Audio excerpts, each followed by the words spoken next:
Valla kolay gelsin.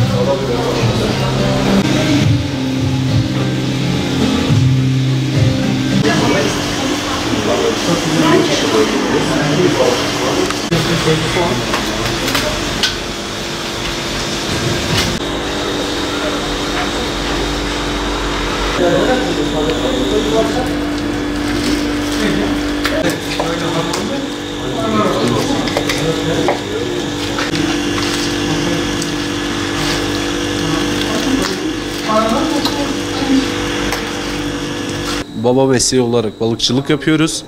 Yıllardır bu mesleğin içerisindeyiz. Havalar soğudu, evet, balık sezonumuz başladı. Balık sezonu bu sene iyi gidiyor, yani balık bol ama fiyattan yana biraz şikayetçi müşterilerimiz. Geçen seneye nazaran %30, %40 bir zam var.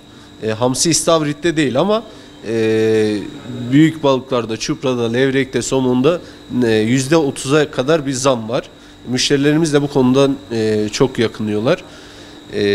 Biz elimizden geldiği kadar kendi aracımızla Trabzon'dan getirdiğimiz için, arada bir aracı olmadığı için uygun fiyata veriyoruz. Elimizden geldiği kadar halkımız daha uygun, daha ucuza sağlıklı balık yesinler diye daha uyguna veriyoruz. İstavrit şu an 15 liradan kilosu satılıyor. Hamsi 15 liradan satılıyor kilosu. Çupra 60 lira, levrek 60 lira, alabalık 40 lira. Yani ümidimiz fiyatlarda değişme olması konusunda. İnşallah daha uyguna düşer. Halkımız doya doya balık yer. Doktora gittiğimiz zaman bile doktorlar bile balık yememizi her zaman tavsiye ediyor. Balık sağlıktır. Haftada 3 gün balık, yaşam boyu sağlık. Balık tüketmelerini tavsiye ederiz. Geçen sene pandemi sürecini biliyorsunuz. Halen bu koronavirüs daha geçmedi. Öyle söyleyelim. Pandemi sürecinde geçen sene işlerimiz epey bir düşüktü. Tabii ülke ekonomisi de şu an yani o durumda. Hepimiz biraz geçen sene sıkıntı çektik. İnşallah bu sene Allah'ın izniyle işlerimiz daha güzel olacak. Balık beklentimiz de nasıl? İlk sezonumuz açılıyor 9. ayın birinde. 1 Eylül dedi mi bira bismillah diyoruz, bu işe başlıyoruz. Sezon açıldığından beri şu an sezonun ilk başlarında olur olmaz her şey derler yani, yeni çıkınca işte fiyatı biraz yüksek olur. İlk sezon başladığında bir hafta 10 gün fiyatı yüksek oluyor.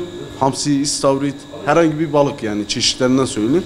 Ondan sonra sezon havalar tabii soğudukça fiyatlar da düşmeye başlıyor. Biz şu an hamsi fiyatlarından memnunuz kendimiz.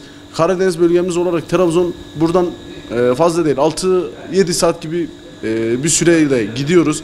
Kendi aracımız var, termokilli. Haftanın 3 günü balık yapıyoruz. Pazartesi, çarşamba, cuma günleri.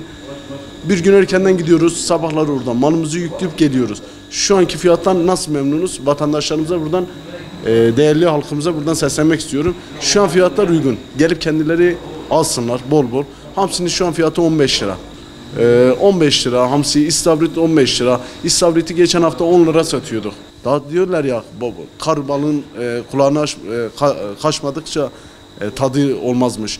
İlerleyen zamanlarda kar yağışı olduktan sonra hamsinin fiyatının da düşeceğine buradan inanıyorum. Hamsi ve istavriti daha uygun olacak. Havalar ne kadar soğudukça o kadar balığın müşterisi artar. Kış ayı demek balık demektir her zaman.